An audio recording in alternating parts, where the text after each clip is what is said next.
You are listening to the We Hired a Sitter for This podcast. We hired a sitter for this. We have a roster of like 7 sitters. I hate authority, but I'm a mom. I'm an old man. I need orthopedic shoes. The laughs, the chuckles, the TMI. Some people might say, why would you have kids? The oceans are rising. The economy's collapsing. And they're not wrong. I'm Ross. And I'm Patrick. And we hired a sitter. Hello and welcome to We Hired a Sitter for This. My name is Patrick Holbert, and this is... Ross Aaron Martineau and... Oh, the dog. The dog first. She won't say her name. We've been training her for days in preparation for this intro, and she won't do it. Ross, how are you? That's cutesy pie. That's a real cutesy pie opener. Yeah, well, I mean, the world is burning. The bombs are dropping. We've got to be cute. We gotta be cute. I've got a white linen shirt on that I think just makes my belly look even bigger. I'm obsessed. I know I'm obsessed with my body right now. I know. I got a lot of nice responses to my feet video. Did you? No, not a single one. If you didn't catch my feet, check out last week's episode. If you didn't catch my feet, you're going to want to go back in time. Yeah, maybe you got to join the Patreon to get the real feet vids. This is We Hired a Sitter for This. We're going to talk about what's going on this week in the wonderful world of life in New York City, life in our marriage and our home. Yes. Our home is a mess. We can't pan this camera around. We're really letting things go because we're busy. But we're also not. I'm constantly tidying this fucking house. So we're not actually letting things go. I came home the other day. This place looked like a museum. It looked like a museum to Franny's belongings. Like everything is staged perfectly.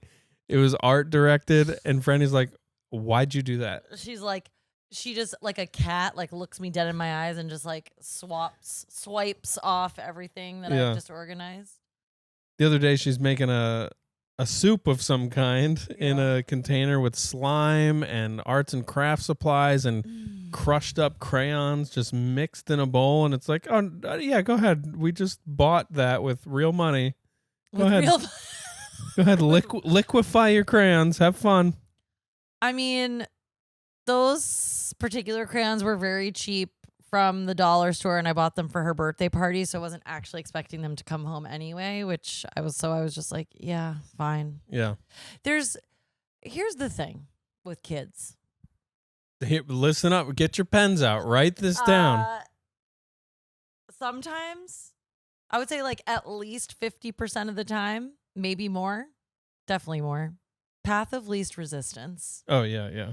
Because in the end, you're just making a fucking headache for yourself. And you're possibly making an enemy of you against your child. There's that piece as well. But it's like I'll keep it in the eye. I often have to step back and be like, what is the point of me making this a big deal? Yeah. Like, is it bothering me? Is it bothering the home? Is it dangerous? Bothering, yes, probably. What's a bother?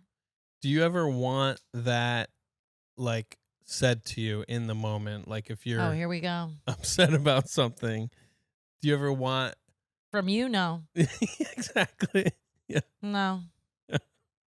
Definitely not. I think I keep my shit together pretty well with Franny. You do. I'm just throwing out. Do you? You want me to tell you when I think you need to just chill out? I think you do. You do. I don't like it, but you do. This tissue box thing, we gotta let it go. Oh my God. No, this is annoying. Let's open this up. Let's open this up for discussion with the viewer. I can't be bothered. I cannot be bothered. I just moved the tissue thing. I'll describe it. So you get a box of tissues and you open the hole in the cardboard and then it has the 2 taut pieces of plastic underneath. Yeah. And the plastic serves as a slice device. A slice device. It's controlling a taut opening. No, what is typical? What is the Yeah, I want it nice and tight. What is that called when you dole out something like a It's a dispenser. It's a dispenser. It's a tissue dispenser. It's a slice device to dispense each piece individually. Each beautiful piece individually. You pull out one tissue, and the next one's ready right below it. Okay? And Franny loves to dissect. She dissects the slice device. Every time you get a box of tissues, she just destroys the plastic. Yeah. She stretches it out. She tears it up. She breaks it down. Then you've just got a saggy old cardboard hole. And I've had plenty of those in my life. I don't need another one. Okay? So, and because Franny has this permanent cold and cough that she's had since the fucking 90s, even though she's only 5 years old, she needs tissues. And when she needs a tissue, it becomes a crisis because who knows where the box is anyway. It's probably under some shit. So we all get kicked into high gear to race for the tissues. It is a trauma response. So, oh, you need a tissue? Okay. Where are the tissues? Where did you put? I don't see them. Where are they? And then we locate the tissues, and then you've got a box with a brick of tissues just settled to the bottom, perfectly flush and flat, and my old fingers can't just get one tissue. I've got to, because it's not ready. It's not the slice device presented. It's not presented for me and dispensed. So I go in, I get a clob. Yeah, I get a clob of tissues. A clump of tissues. Clomplorm.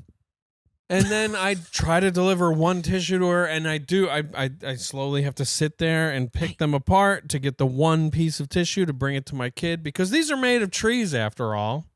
Which so sometimes you like to tell her. I'm trying to be mindful about conservation and the forest. And I bring it to her, and I always say, I could have had this to you 30 seconds ago if you didn't destroy the tissue box. All right? And also, yes, I do remind her that it's the trees, and I also have been reminding her that things cost money. The other day, I go into the bath, and she's just pumping my men's 3-in-1 soap that I like to get. I know you hate it, but I like it because I can put on a washcloth and take my shower, and I just do what I got to do, and I get out. She's in there just recreationally. That's like the whole marketing campaign. Recreationally pumping this thing into her cup to make soup. And it cost 99 cents. I said, honey, it cost 99 cents of my hard-earned money. Yes. Stop doing that, because that costs money. Look, Peg really wants me to calm down. Peg's this close to putting her paw up to your mouth and just going. Yeah, she's like, Tata, quiet, please. No. That's her bad leg.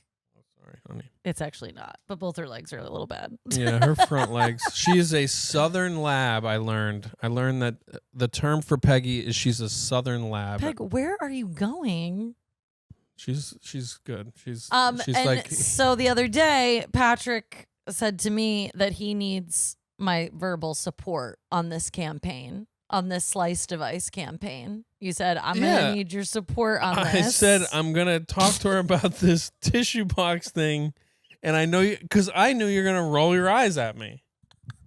You're going to, which I never do to you, by the way.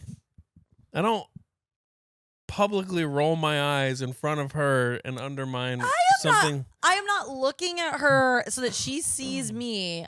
I'm never feel like it's a vibe. She can feel a vibe. No, she can't. She's too busy focusing on whatever the fuck she's doing. All right. Well, anyway, a tissue box or cutting up crayons. Anyway, all I was saying is I want to talk to her about this. Could you just say, just yes and me? You don't have to like give her the same speech or anything. But you're telling me it's not a problem for you? Of course it's annoying, but I don't foresee her stopping it with reason. But why not? Like, why doesn't she stop? There is something that is similar to her hair twirling, to her thumb sucking. There's some sort of mindless component that if you are serious about it, I think the approach is when she is not doing it, you bring the box to her and you say, like, when she's not in need of a tissue, she is not in the middle of doing it, you guys are in a good place, the timing must be right. Yeah, no, I did that. Okay, and so then in the moment you're like, I had a PowerPoint presentation. I'm sure you did. I gave her 3D glasses. So then when the time does arrive, it's not recounting all the steps. It's just, hey, you know how I've talked to you about the tissue box? Please stop. Yeah. Because in the moment, if it turns into a whole fight or you wanting her to stop, all the details aren't going to make her stop. The other day, I saw her. Take. She was just fully fisting this box of tissues and just twirling it on her hand. But also not really realizing she's even doing it. Yeah. You know? So I'm sorry if you don't feel supported. It's more the getting lost in the details in the heat of the moment. I don't serves anyone's purpose is my hot take. All right. Well, what's another take you have? We've got the mayoral race. Oh, God. Today is voting day in New York City. God. We're recording on Tuesday, June 24th, 2025. I voted at 6:30 in the morning here in Bushwick. I could not believe when I woke up. Do you remember recording on this very couch? I believe we recorded on Election Day for the presidential election. Oh, God. No, I don't remember. No, that was Gastor and I. Yeah, that was Gastor and I, because I made a funny reel about us being so wrong or so worried. That's what it was. We were like worried about the outcome. And then the outcome happened. The inevitable occurred. Yeah. Yeah, wow. So wait, you were scared when you woke up and you didn't see me here? I wasn't scared, but I was like, what the fuck is he up to? So you got up out of bed and you're like, wait, he's not here? I kind of assumed you were out here journaling or something. Like, I thought you were, like, giving yourself a little morning start. And then I was like, okay. Like, he's finally left us. He's deserted this family. I know you wouldn't do that. You're too plugged in. Stay tuned. You're too plugged in. That sounds like a good cliffhanger. What are my hot takes? Well, I'll tell you, that polling site, I've been going to this polling site for years on Himrod Street. And for years, it's been old school neighborhood Latinos, Puerto Ricans, like minimum age of like 72. Yeah. Just so sweet and helpful. And, you know, it's a volunteer thing. And yes. I'm grateful for it. And it is like so kind. Like, yeah. You get there. I know this is not everyone's experience because obviously people live in places where there's people fucking harassing you as you're going into the polls. But in our experience here, it's mostly like pleasantries and like you're thanking them for being of service. They're being like, have a nice day. Thanks for coming. Yeah. It's nice. Yeah. But sometimes also a little bit like, can this person even see me? Can they hear me? Yes. Do they know how to use a computer? That's true. And the answer is no. And then today, it was like, it felt drastically different to me. It was like several young people, queer appearing, face down, ass up. At the polls? She's doing the perfect downward dog right now. All right. That's enough. Come on. Over here. So, yeah, I just thought that was interesting. I'm like, I guess, I mean, young people turnout. Is it a Zoron? No, I'm not talking about turnout. I know. You're talking about the volunteers. I know. They're working the polls. We got hot young blood working the polls. They're doing face down, ass up in this, and it's this house. I don't think it's assisted living, but it's probably subsidized housing in that part. Yeah. But anyway, it was great to go that early. There were other people there, but yeah, you gotta go. They open at 6 a.m. And then there's that one section you got to vote for 8 people to get sent to the convention or whatever. I voted for 9 on accident, and the computer was like, "Does not compute. You did it wrong." And they were like, "Hey, you got to come back." And it gives you the option: do you want to redo your whole ballot?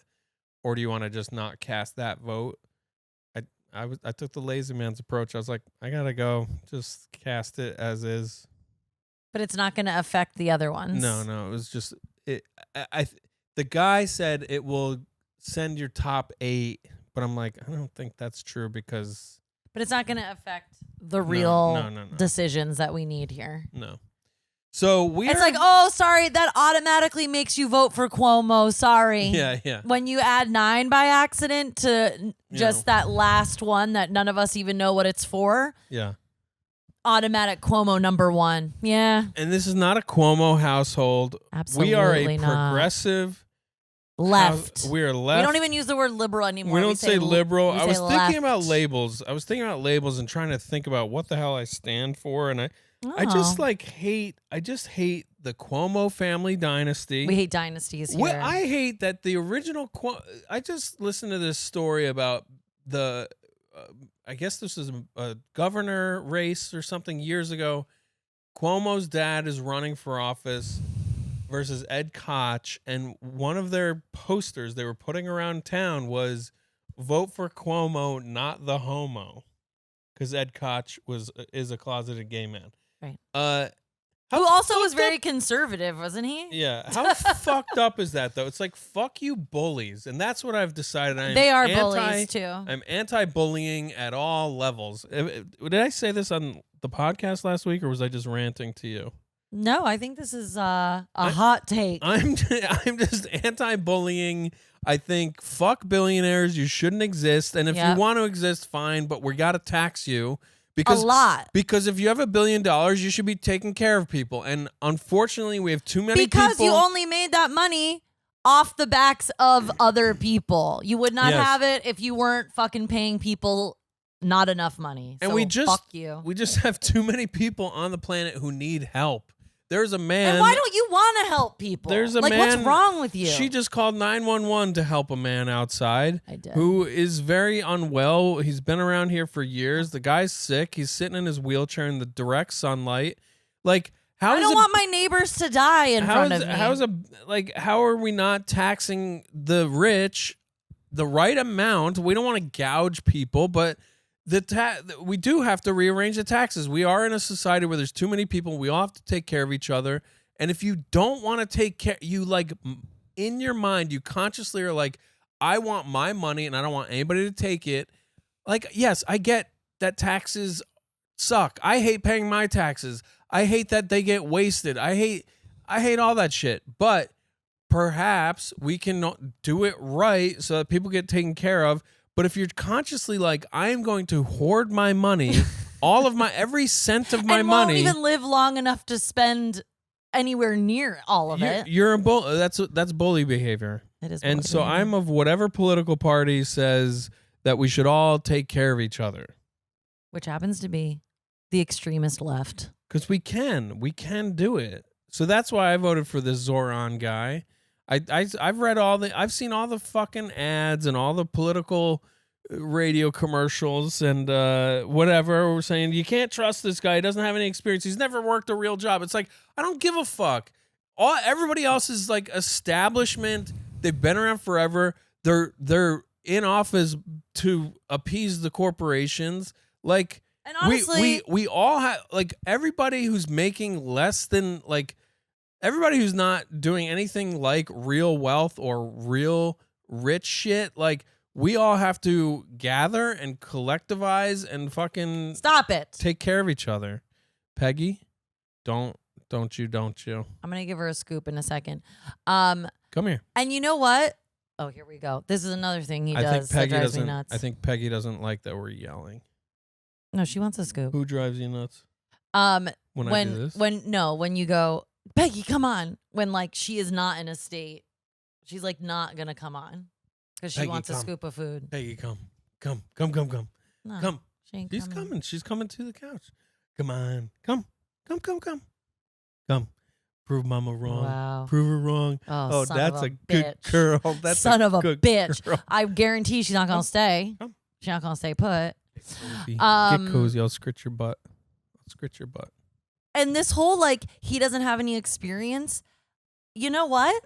Look where experience has gotten us. Look at what all this experience has done. Like, maybe experience in the old world is a problem. Maybe we need to fucking stop having old bags with so much fucking experience and all their bullshit tied to evil corporations and get them the fuck out. And democracy is government for the people by the people. So, like, the experience thing is like, I'll take a turn trying to do this as a group. Like, I'll take a turn trying to lead. And to act as if it's only going to be him. It's like, it's going to be a huge city government filled with people that do have experience that will support him, hopefully, and not undermine him constantly, while Eric Adams is out here saying, don't be so critical of Trump, okay? And when the ICE agents come, just let them in. Open the door, let them in. Like,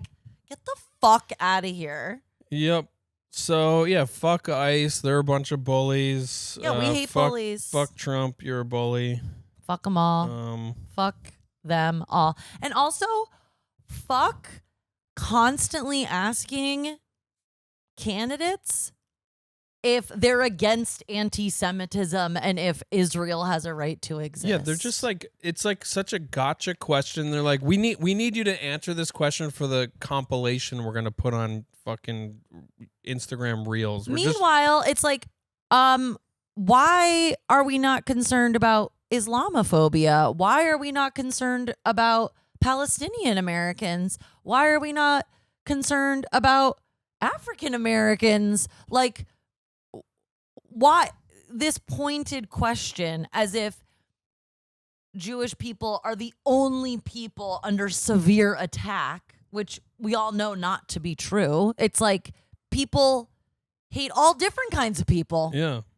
And so you're trying to corner a brown Muslim man with a gotcha question when he's literally fielding death threats from running for mayor. Like, what the fucking fuck are we doing? Yeah. It's just so insane to me. I cannot take it. Although, in a fun twist, just momentarily fun, I did see a clip of Trump to the press corps today saying, Israel and Iran, they don't know what the fuck they're doing. I was like, oh, okay, we're just doing F-bombs to the press corps. Grandpa's like, I told those two to...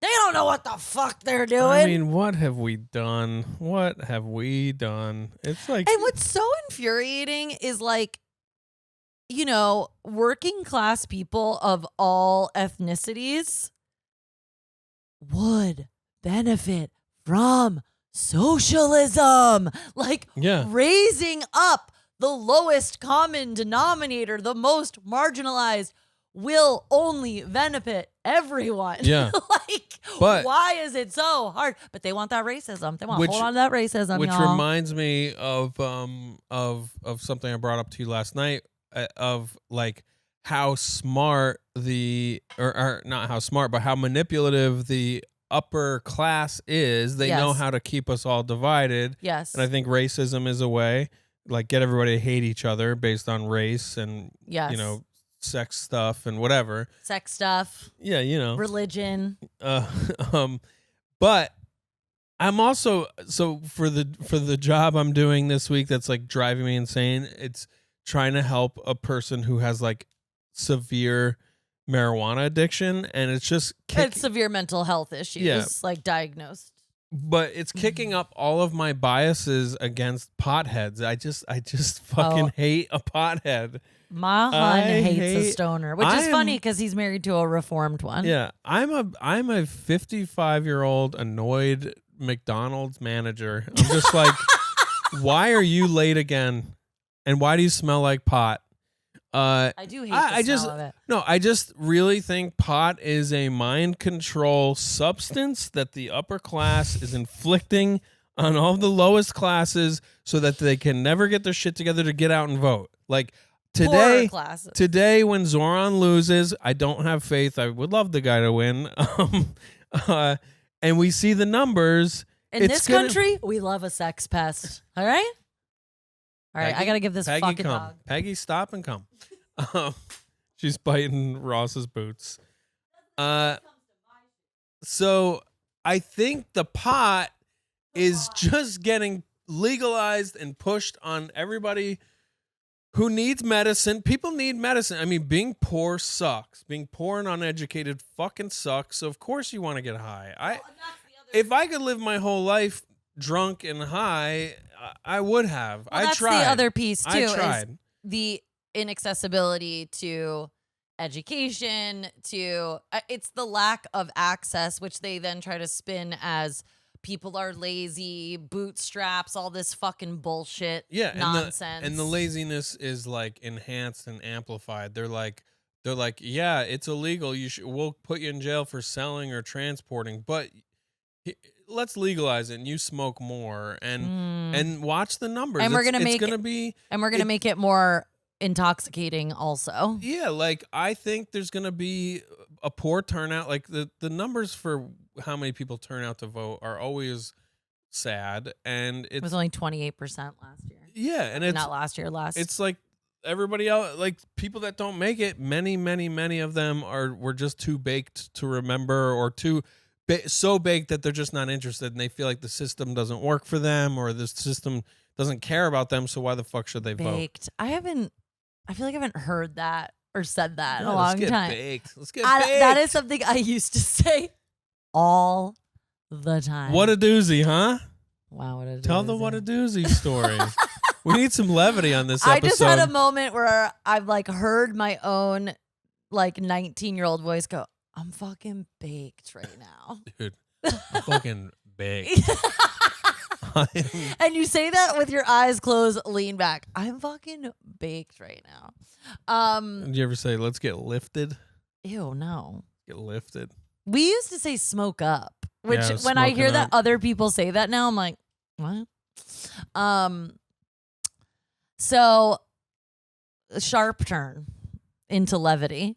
Dear friend of the show, don't think she listens. Heather DiPolito. I know a lot of our old schools don't listen anymore. They don't. Heather DiPolito, one of my oldest and dearest, who they're coming to get the disappearing man. It's the fire truck sirens outside. Heather and I moved to New York City together. Quick background. She saw me at some of my craziest, some of my most baked. Your deep dish baked. My most drunk, my most high from other drugs that are not weed. Cocaine? And when I was at my lowest, in terms of using the most amount of drugs and drinking the most amount of alcohol, I also, ironically, was in graduate school. Oh, yeah. You were going to save the world. And I was failing out, not showing up. I was a mess. I was really broke. I was waiting for wow, this is really popping off here. Yeah, the fire trucks are trying to get through the intersection, but somebody's in their way. Probably double park. People love double parking on our avenue. We're old. That kicks off my 55-year-old McDonald's manager. I'm like, you see, it's a bike lane, right? Wow. Are you going into the store for just a minute? You're just going to block the whole fucking avenue? So my student loans, what in the fucking fuck, Peg? I think honestly, so Peggy's going for the shoes again. I think Peggy really reads our mood right now and our tone. And I think it's upsetting. She's distressed. Can she get on her blankie over there? Why don't while I tell my Doozy story, you fucking put her up here. Comfort the dog. So it is fall of 2008. I'm broke as hell. I'm supposed to live on and go to school on my student loans, which are only $6,000 that I'm supposed to live on for, 4 months? 4 or 5 months? Which probably could have been done at the time, but only by somebody that was exceptionally responsible and like cued into how to like live on a budget, which was never something I knew how to do. And I continued to try to learn 20 years later. So those dollar bills hit my account and it was like $1 million dropped into my checking account.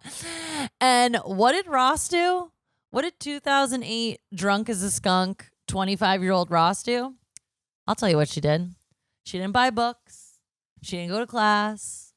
She went straight to Sunglass Hut, bought herself a pair of brand new Ray-Bans, and then marched her little butt over to the Apple store and bought herself a purple iPod Nano.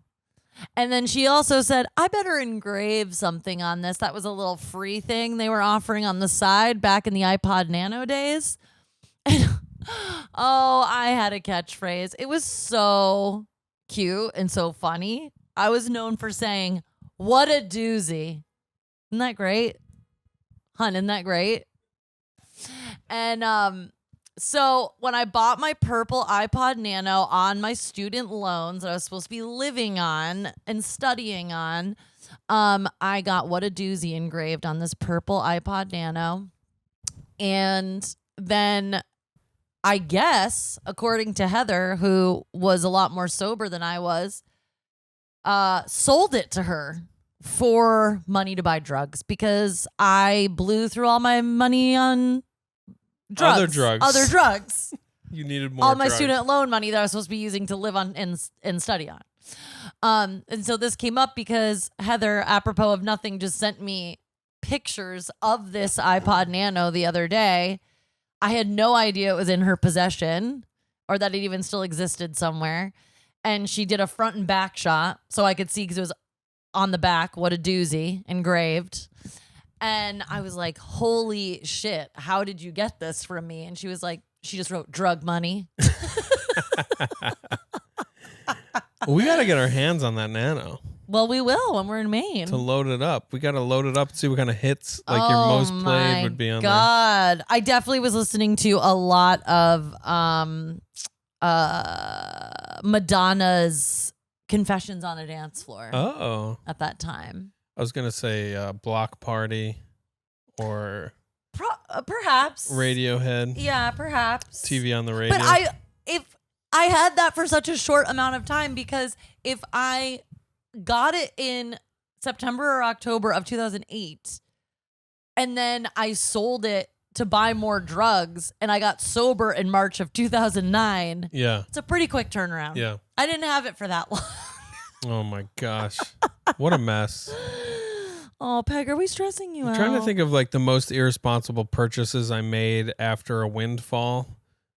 I'm sure I've said this before. I remember I worked at the orientation. I ran my school's orientation program for a couple summers, or one summer I was like a coordinator, and you got a stipend. I think you got a $1,200 stipend, maybe even less. I don't know. I got this money. I went straight to the mall and bought a velour suit, a velour tracksuit. Yeah. I was like, I gotta have this, and I had it until I think just like a year ago. I was like, what are we doing? We did a big purge, and I was like, all right, yeah, I guess that's not gonna make it into a music video. That was my big plan. I'll do a cool Aniche. God. It was an Aniche velour tracksuit. Yeah. Another time I got is when I started working at the TV station at college. I got a paycheck, and it was like triple the amount I was supposed to have. And I went and bought a guitar. And then the next day at school or whatever, they're like, oh, we accidentally combined like 3 people's work study time cards, and you got it all. And then so I had to give the money back. Yeah, you give the money back, or you're just like not getting paid for like the next 2 cycles or something. Yeah. And then that guitar made it all the way to this apartment, but I sold it during an earlier purge, like maybe 7 or 8 years ago. Poor kids at college, huh? Yeah, and like Me too. Just no idea how to manage money, and no, nobody's talking to you about it. You know, no, that wasn't a course at my college. Yeah, me neither. The best course I took about money was at FIT when we did accounting for small businesses. That was good, you think? I thought it was good. I was like, this does not relate to me. Yeah. I was like, I'm not creating a product. What are we doing here? But thank you so much for our health insurance. Yeah. I'm sure that I'm like waiting for that shoe to drop. Well, it's dropping by it being astronomically expensive as the years progress, which like that's another thing too, is like people are just like, well, that's the system in America. You just have to pay for private insurance. Well, listen, fucking morons. Maybe if we do start considering these very far left candidates who have these like socialist principles, democratic socialist ideals, we don't all have to spend this money on insurance. Like other countries do not put their people in medical debt like us. It's crazy. They get to just go to the doctor and go to the hospital. Like, that's the thing. It's like, we hate taxes so much. We hate taxes because they're not going to the right things that would help us live a life that would like feel a little more free in some ways. Like, if we had free healthcare, if we had free childcare, like, sure, take half my fucking money. It's going to that anyway. Yeah. Like, just going to a private system. That's all. Like, it's just, I can't. Peg, I can't do it. I mean, we have to undo capitalism, okay? And we're going to figure that out in the next 15 minutes of this podcast. And people, it's like people just, they don't want to question too much. They don't want to disrupt too much. They don't want to like mess with the status quo. And I just have never felt like that. So I don't understand that. I have a question. So I have the answer? No, it's just like I guess this is a general thing. Like, growing up and you're thinking about, oh, what do you want to be when you grow up? And you're thinking about what you want to do. Like, at what point, for people who want to be doctors, whether it's like serious medical doctors or plastic surgeons or whatever, or dentists, at a certain point, there are people who are just like, I'm going to do that because I'm good at stuff like that and I want to make a lot of money. Yeah. Oh, I would say mental health professionals too. Because now I see how these worlds work, and there are ways to make a shitload of money doing this work because you're billing insurance companies or you're billing families who can afford these higher levels of care or whatever. Like, at what point is it unethical on an individual level to be like, yeah, I want to be a plastic surgeon because I want to make $1 million? Or I guess that's the wrong question. I want to be a heart surgeon or brain surgeon so I can make millions of dollars. Like, is the system so broken that, like, I guess my question is that unethical? Like, do we have to make it shameful that anybody wants to like go into any business just to like get in obscenely wealthy? Like, well, shouldn't it just be, I'm going to do this work because I'll be good at it and I want to make a good living. I want to provide for my family and have nice things and a nice home. I think that's what doctors and lawyers kind of are actually is, I mean, in a very broad general sense. I think we've seen how like those sorts of professions, I mean, you're not going to become a billionaire in those professions. You're going to become a multimillionaire, billionaire by inventing something in one of those professions, creating code for something in one of those professions, investing in some sort of technology in one of, it's like, that's where the evil doing, I think, really starts taking place. Like, if you're just a straight up surgeon or lawyer or something, like, of course there's shitty people in those worlds, but even making $1 million isn't anything anymore. Yeah. Like, so. Well, I guess I'm just like, what?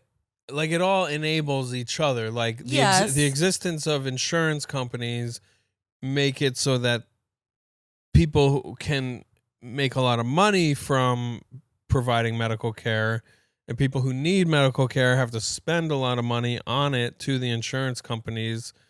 Well, so like if all of a sudden we were like, okay, no more insurance, we're all going to provide government, everybody's going to get the help they need, we just have to do it cheaper so that it all makes sense. So then the doctors and all those people are going to be like, well, wait, I got into this because I wanted to make that money. Like, I can't just not make that kind of money anymore. I know. I mean, it's obviously so much more nuanced and complicated than that. But I think that ethical people that are in the medical field and are high up in the medical field, I think they're having the same struggles with insurance that we are. Like, they have to like be on the phone making sure that like surgeries they're about to do are going to be covered. Yeah. Like, I've seen some crazy footage of like, I mean, even plastic surgeons like for double mastectomies or like breast augmentation when it comes to like cancer or OBGYNs, like a lot of it having to do with women's health, reproductive health, bodily autonomy stuff, like videos of doctors sitting on the phone with health insurance. And then there are doctors that work for the health insurance companies directly that are supposed to be like peer reviewers that they have to call to like get the surgery reviewed by the doctors that are working for the insurance company. And often those doctors are not specialists in those fields. So they like don't actually know anything about the thing that this doctor is about to do. And they have to like get it cleared by them, which I think is a part of this whole United Healthcare situation is that there's like, they're doing a lot of that fucking shady shit where it's like peer reviewers are not even people that are technically their peers. Well, luckily, all of this will just start to get done by AI, and then don't open this. Don't open this.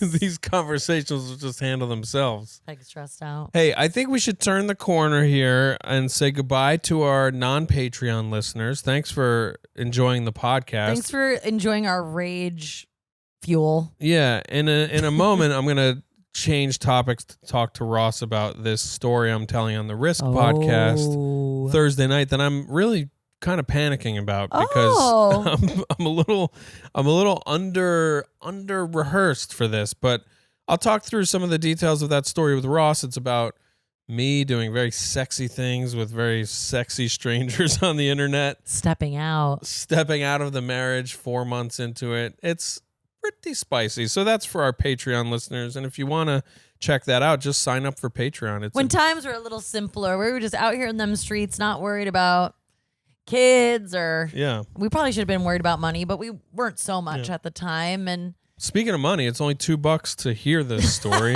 By joining our Patreon for $1.99 a month, you get the full podcast episodes.